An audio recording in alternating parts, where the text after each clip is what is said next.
My aim for the investigation was to research gay infrastructure and its social and computational dynamics. I focused on the accessibility, user experience, privacy concerns, and socio-cultural impacts these infrastructures hold. I chose this topic because of rich experiences I had, as well as the experiences of others. Initially, I didn't have a focus point for the investigation, as I didn't want to be biased. I wanted to accumulate research and see which common themes bonded the infrastructure together. Grindr was first launched in March 2009, and in 5 months it had 200,000 users. It was one of the first dating apps designed for gay, bi, and trans people to communicate with one another. Grindr is very popular in gay Western culture, where it is more acceptable to be homosexual. The app isn't supported in countries where homosexuality is still illegal. Grindr was my first introduction into the gay world. I first joined when I was 17, and a week later lost my virginity to somebody I went to school with, who was straight, with a girlfriend. I met my current boyfriend through the app. I question what life would have been like without it, as it has connected me to so many people. Grindr allows you to connect to other members through messaging and tapping. It differs from other apps like Tinder, which shows you users in an algorithm. Instead, Grindr uses geolocation so that you see users closest to you. This feature allows for you to always be in contact with new people as you move. The app offers a feature where you can use tags to shorten your search to your specific interests. I personally don't see this as a good feature, as I feel it breaks the community down into boxes. What I like about Grindr is that anybody can communicate with you. Sometimes people just want to have a chat if they feel lonely. But these new features mean you're less likely to talk to a wide range of people. However, it is a toxic mentality that we've developed in the community to ignore those who we're not interested in and only respond to those we think are fit. I am also guilty of doing this in the past. I spoke about accessibility with Agnes in a tutorial about the idea that Grindr didn't seem to function on certain Wi-Fi connections. I thought this was an act of discrimination. When investigated further, it is actually to do with security. If it is not a secure network, Grindr won't work as a preventative measure to keep users' data safe. There are many concerns for safety with Grindr as I have encountered. When I was 17, I was blackmailed by a user who said he would expose our messages on YouTube and out me if I didn't send him my underwear. Stephen Port used the app to lure victims into his home, drug, rape and murder them. How could this be controlled? Other apps require picture verification. If you did report a user to the police, you'd have the right person, but if someone's badly intentioned, this won't stop them. This year, a man in Qatar was lured to a hotel lobby by the police and was arrested on drug charges suspected to have been planted on him. While in custody, he was refused his HIV medication, which he could die. They withheld it until he gave up information on other gay men, which officials could use in the crackdown of LGBTI individuals living in Qatar. Within the gay community, it is concerning that people feel the app is no longer a safe place. It is being used for malicious purposes by both users as well as third-party companies buying user data. Gay men today can be reserved about wanting to use the app as it can engross your life. The idea of sex being the hottest stud on there takes over. I've been subject to this feeling. It's not a pursuit for the sex itself, but the validation of it. If you fuck the hottest guy on there, you feel good. What about when you meet someone, they take one look at you and say they're not interested? It hurt me and made me feel undesirable. I wanted to delete the app and not feel that pain again, but this search for validation always takes over. I wish I could have been one of those people who has the restraint and not use the app, but then how would I engage with other gay men? I don't feel like I could go up to someone in the bar or club because what if they're not gay? What if I get beaten up for hitting on a straight man thinking he was? There is a question how Grindr can be good for us when there is so much evidence that the infrastructure alone can be harmful for the community, but where would we be without it? Cruising is the act for searching for somebody in a group in public. The main intention being sex. Before homosexuality became legalised, cruising was a way gay men could meet. In Derek Jarman's memoir, At Your Own Risk, he described a night on Hampstead Heath. He talks about a young man who wanted Jarman to fuck him. Jarman felt it was wrong because he's HIV positive. The boy consoles him and hugs him. This shows there can be a feeling of community amongst people who partake in cruising, and that it's not just for sex. It is unknown at what time cruising started, but there have been mentions of it in literature, as seen here in the poem by Thomas Gilbert. It details a man on his wedding night who chose the comforts of cruising in St James's Park rather than being with his wife. When I moved to the Old Kent Road, Grindr wasn't active and I wasn't getting attention. My solution was to try cruising. I was able to get the attention I wanted and used it as a space to feel good mentally but not physically.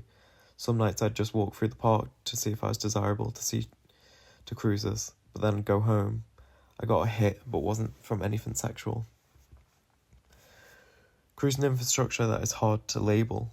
You can cruise anywhere, but it mostly takes place in parks, toilets and changing rooms. I was first introduced to cruising firstly by porn, but formerly through a website called Squirt, a community-run website where users create profiles of cruising spots. The companies come under scrutiny for promoting cruising as it is a legal grey area. My first encounter with cruising was through Grindr. Somebody I was speaking to was at the park, so I went to find him. Once I found him, he was there with another. After spending some time there, 3 more men had joined. This first experience made me feel validated by the desire of other people. Though this first experience was positive, I placed myself in dangerous situations, chasing that feeling again, whilst brushing aside being groped and cornered. When faced with situations like this, I didn't feel I could call the police in case I contributed to the destruction of gay infrastructure. Peter Fatchell argued that the interference from Suffolk Council increases the risk of cruising. The council cut back the shrubbery, leaving people more exposed. One could argue this was their intention. If more police raids occur, because of reports by the public, then cruisers will stop going. There have been warnings on Squirt recently that police have been patrolling the cruising areas, handing out leaflets to anyone seen in the vicinity. If you look at the history, how different is this from the experience of people like Derek Jarman, who were hounded by the authorities on the basis of his sexuality? Trevor Young responded to the complex social dynamics and relationships within London's cruising areas. This is Hampstead's infamous fuck tree, well known to the cruising community. He compares the polished bark on the tree, where people fuck on it, eroding it away, to that of temple steps which have been polished and eroded over centuries by the feet of devotees. This polished bark tells a story. There is a history here which should be considered as a heritage site for us. Shouldn't these sites, which have a rich history in the gay community, be granted the same protection of other heritage sites? Why do people still cruise?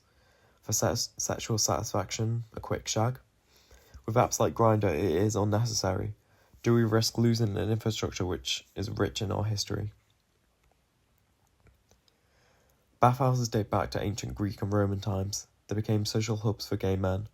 In the 70s, often referred to as the golden age for bathhouses, they thrived due to the growing acceptance of homosexuality in society.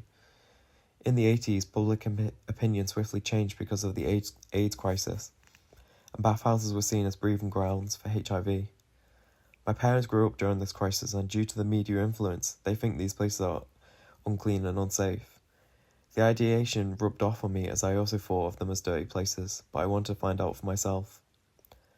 I visited Sweatbox in central London. I went in blind as the website doesn't give a good picture of what it is really like. It promotes hunky men with abs and huge muscles, which seemed intimidating for somebody like myself who doesn't fit those stereotypes. The experience was interesting, like entering a new world surrounded by gay men of all whom are different body types and ages, which put me at ease. I wasn't comfortable with the rules, having to walk around only in a towel and having to take it off wherever a staff member demands. Why do these places still face scrutiny? James Wharton, a gay activist, called for the closure of gay saunas, stating that they are thorns in our side that mark our community as different for the wrong reason.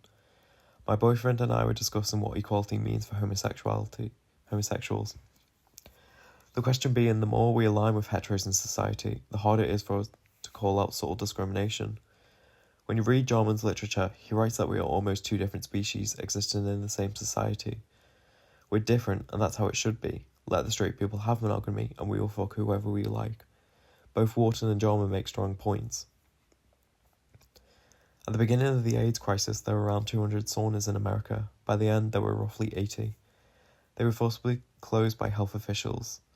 But you question, was the interference a positive step by the officials to save lives, or was the effect negative and reverted public opinion back to the outdated view? How would the world look today if they hadn't taken these steps, or if they had taken them further? My question from this investigation is, why is it challenging for gay infrastructure to coexist within a heterosexual dominated society? Before homosexuality was legalised, our infrastructure was underground, out of sight, out of mind. I'd argue this functioned better because it was a community who looked out for each other. When heterosexuals found out about these places, they were shut down or subject to police raids. Now that gay culture is more accepted within a heterosexual society, it has become diluted. There is an increase in straight women attending, even invading LGBTQ spaces. While these places are always strive to open and welcome, you are not now certain that who you meet in there will be another member of the gay community. Now that these infrastructures are public knowledge, I'm seeing more interference from third parties. You have police in Qatar using Grindr to locate and punish gay men, Southwark Council and police interfering with cruising at Burgess Park. This investigation is only my opinion, coming from a white gay male who's grown up in a Western society where it's been acceptable to be gay. In contrast, I went to Burgess Park to interview cruisers and pose this question on them.